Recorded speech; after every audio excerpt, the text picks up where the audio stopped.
will be one of the most important video, and you really have to pay attention on this video, because if you do this right, most likely you will accomplish 50% minimum of what you set to do in life. And if you don't take this exercise seriously, most likely you will reach at 55 wondering, why didn't I accomplish my financial goals when there are other people who are able to do it. So it's super important.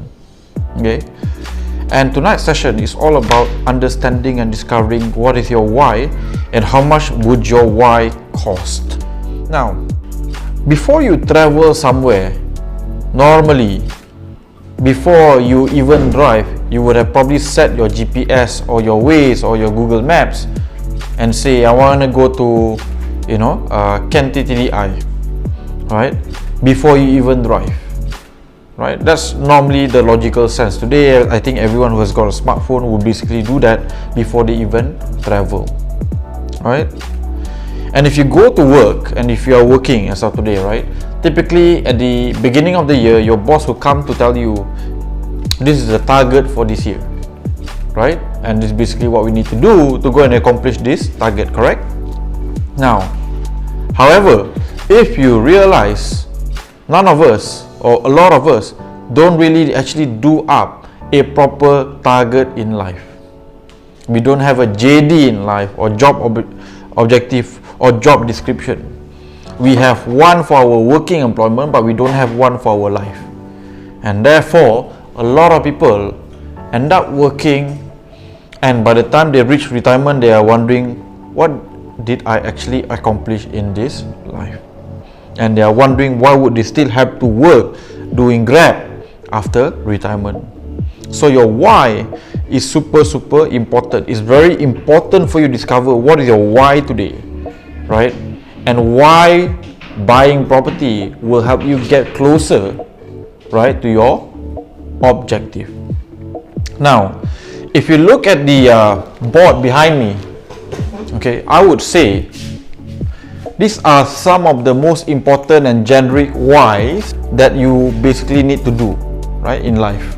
Now, I think most of us here will probably want to drive a nice car, at least a continental car like a BMW or Mercedes minimum. Some of you maybe want to have Ford Mustang, or even a Lambo, Porsche or Ferrari. Doesn't really matter, right?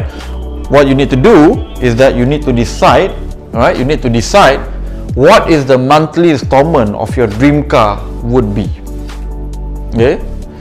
Second thing, I think a lot of us here will probably decide, I would love to be able to travel every year to an overseas destination, and if it's possible, I want to be able to do it for free, right?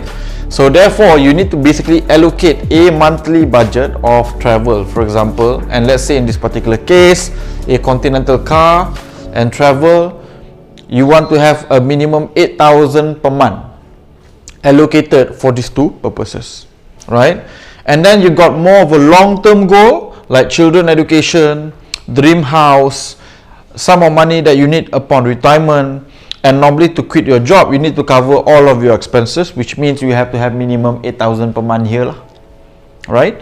So you need to establish what is your short-term why, which is here, what do you need every month, and then you also need to establish what is your long-term why. What is the value of your why?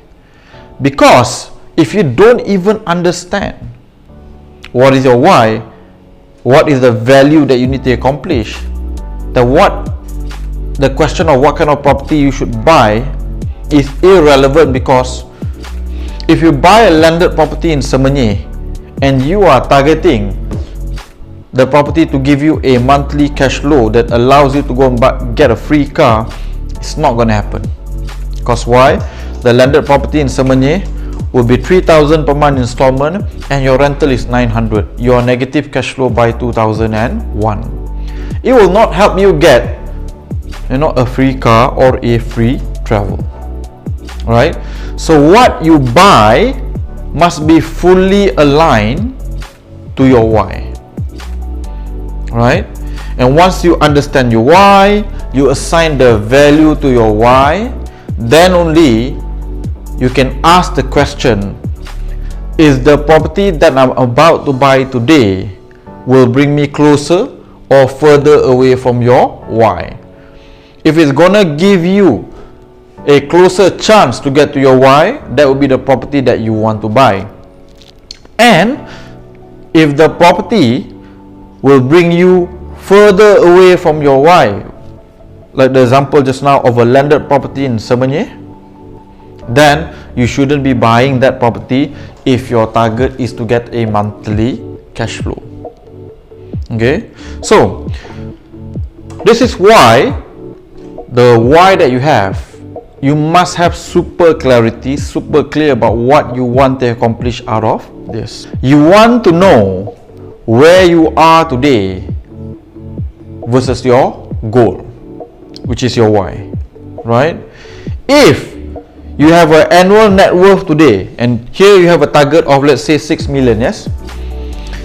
If every year that you work, your net worth only grow by 10,000 the next 20 years, 10,000 times 20 years means you only gonna get 200,000. 200,000 is nowhere near your 6 million ringgit target, and therefore you need to change what you are doing today to make sure that you have a reasonable chance of getting to your goal. Okay,